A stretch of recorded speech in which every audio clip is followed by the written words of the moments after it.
2 दिवसांपूर्वी राजापेठ ठाण्याच्या हद्दीतील गणपती नगरमध्ये राहणाऱ्या एका महिलेचा तिच्याच घरात रक्तबंबाळ स्थितीत मृतदेह आढळला होता। या प्रकरणात 2 दिवसांपासून मारेकऱ्याचा पोलीस शोध घेत होते। दरम्यान गुन्हे शाखेच्या पथकाने मंगळवारी दिनांक 2 डिसेंबर सकाळी मारेकऱ्याला अटक केली आहे।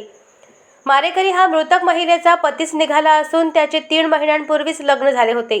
पती व पत्नींमध्ये वारंवार वाद सुरू होते। याच त्रासाला कंटाळून खून केल्याचे पतीने पोलिसांना सांगितले। रविवारी दिनांक 30 नोव्हेंबरला पहाटे डोक्यात खल टाकून त्याने खून केल्याचे समोर आले आहे। नितीन सुरेशराव इंगोले वय 32 राहणार अशोक कॉलनी अर्जुन नगर परिसर अमरावती असे अटक केलेल्या मारेकऱ्याचे नाव आहे।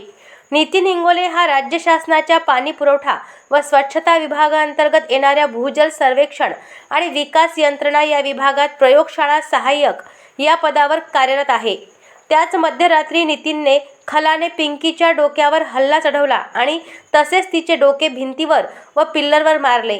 यातच तिचा मृत्यू झाला।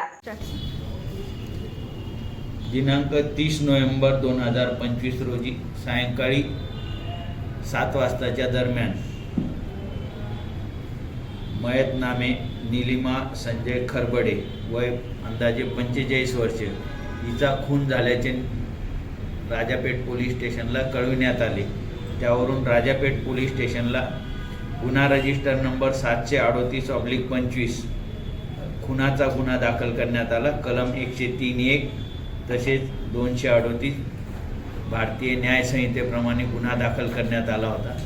सदर गुन्ह्याचा तपास करताना या गुन्ह्यात आरोपी निष्पन्न नसल्यामुळे वेगवेगळ्या शक्यता वर्तवल्या जात होत्या आणि या शक्यतेचा तपास क्राईम ब्रँच तसेच राजापेठ पोलीस स्टेशन या दोन्ही मार्फत स्वतंत्रपणे चालू होता।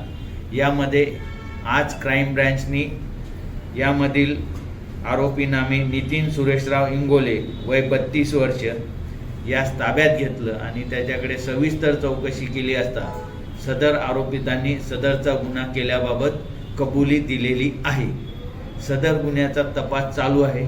याबाबतचे अधिक पुरावे गोळा करण्याचं काम हे आता पोलीस स्टेशन राजापेठ करणार आहे।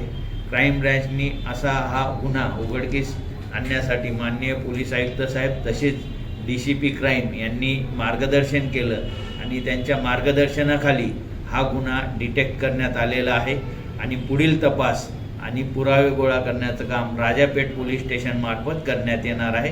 आता त्या आरोपीला अशाच महत्त्वपूर्ण बातम्यांच्या अपडेटसाठी अजिंक्य भारत न्यूजच्या पेजला फॉलो करा आणि सबस्क्राईब करा। Thank you for watching.